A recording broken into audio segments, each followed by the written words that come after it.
नमस्कार मित्रों, welcome to my channel गौर से देखो। पाकिस्तान और कश्मीर के बारे में बात करने से पहले आइए थोड़ा इतिहास देख लें। 1947 में भारत को आज़ादी मिली और पाकिस्तान का जन्म हुआ, मतलब भारत के टुकड़े हुए। भारत का बंटवारा भी पश्चिमी देशों की सुविधा के लिए हुआ, क्योंकि वो चाहते थे कि ये दोनों देश जो साथ नहीं रह सकते वो पड़ोसी होके भी नहीं रह पाएंगे, आपस में लड़ते रहेंगे।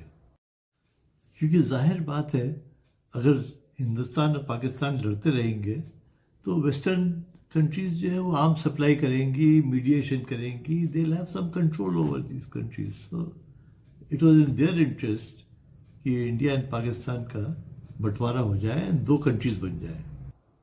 पर जब बंटवारा हो गया, जिसकी उन्हें उम्मीद नहीं थी कि शांतिपूर्वक, क्योंकि कुल बहुत कम लोग मरे उस हिसाब से, तो जब बंटवारा हो गया तो उनको फिर ये हुआ कि इसमें थोड़ा ट्विस्ट इन द टेल डालना चाहिए।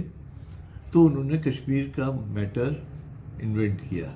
क्योंकि हिंदुस्तान और पाकिस्तान दोनों की आर्मी उस समय ब्रिटिश कंट्रोल में थी, इंडिया के गवर्नर जनरल उस समय माउंटबेटन ही थे, तो पाकिस्तान से पहले कश्मीर पर अटैक कराया। फिर जब इंडिया रिटेलिएट करके उनको खदेड़ सकता था तो आधे में रोक दिया, नेहरू जी ने कहते हैं। पर मुझे नहीं लगता वो नेहरू जी ने रोका, ये माउंटबेटन ने प्रेशर डाला होगा नेहरू के ऊपर। एंड उस समय Nehru for whatever reason he was listening to Mountbatten. तो उस समय बजाय खदेड़ने के आधे में रोक दिया, मैटर को लेकर यूएन चले गए और इस तरह उलझा दिया कि मामला कभी सुलझ ही न पाए। और जैसा वो चाहते थे, हम लोग 70 साल से लड़ रहे हैं, अपनी आधी इकोनॉमी उसी पर बर्बाद कर रहे हैं, नतीजा 0 बटा सन्नाटा। इस बीच हमारा डिफेंस बजट इतना हाई करना पड़ा because of all these problems. और पाकिस्तान को भी उन्होंने छोड़ा नहीं, क्योंकि Pakistan wanted to be Islamic देश।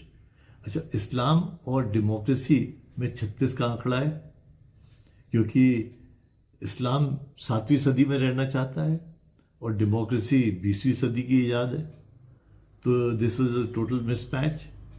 तो इसीलिए पाकिस्तान भी पिछले 70 साल से स्ट्रगल कर रहा है, न वो डेमोक्रेसी बन पा रहा है, न वो शरिया कानून ला पा रहा है, तो वो बीच में अधर में लटके हैं। और डेमोक्रेसी भी क्यों बना? क्योंकि इंडिपेंडेंस देते समय वेस्टर्न कंट्रीज की ये शर्त थी कि जो कॉलोनीज इंडिपेंडेंट होंगी उनको डेमोक्रेसी अपनानी पड़ेगी, तभी उन्हें मदद मिलेगी, आर्थिक मदद। तो आर्थिक मदद के चक्कर में Pakistan became a democratic Islamic Republic, which is a oxymoron.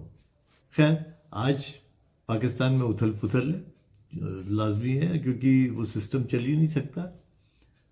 इस समय अभी तक इसीलिए चल रहा था कि या तो अमेरिका उसको मदद दे दे।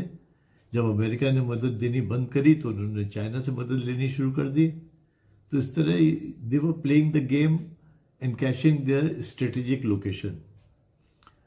But now things are changing, evolving, so they are not getting that kind of aid, और इसीलिए they are in trouble, deep trouble.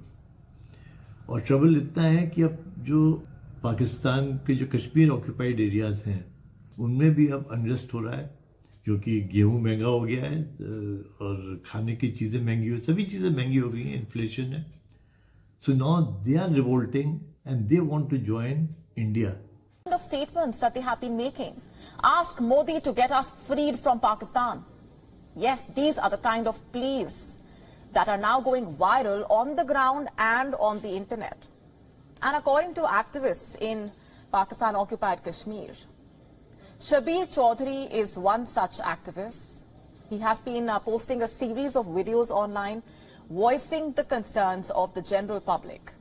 And he says thousands of people residing in villages near the line of control are raising pro-India slogans and requesting the Indian Prime Minister Narendra Modi. Because India में आटा सस्ता है. Now that is no reason really to join India. और आज अगर India PoK को acquire भी कर ले तो ज़मीन तो हम ले सकते हैं, पर उन आदमियों का हम क्या करेंगे? We don't need those people. तो इसीलिए I don't understand why our politicians have to keep harping on this कि हमें पीओके वापस चाहिए. I think Kashmiri Pakistan file को ठंडे बस्ते में रख देना चाहिए 5 साल के लिए या 10 साल के लिए, जब तक पाकिस्तान या तो 21वीं सदी में आ जाएगा अपनी शरिया छोड़ के एंड वो ढंग का एक देश बन जाएगा जिससे कि नेगोशिएट हो सकता है, या वो टूट के बिखर जाएगा and then India can go and buy out the area they want.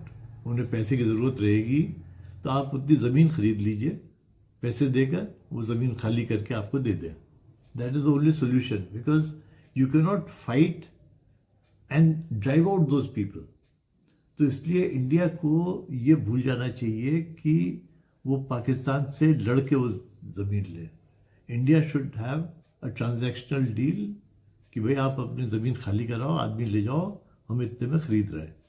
आपका क्या विचार है? इंडिया को क्या करना चाहिए इस बारे में? आप भी ज़रूर बताएं, लिखें. Thanks for listening. धन्यवाद.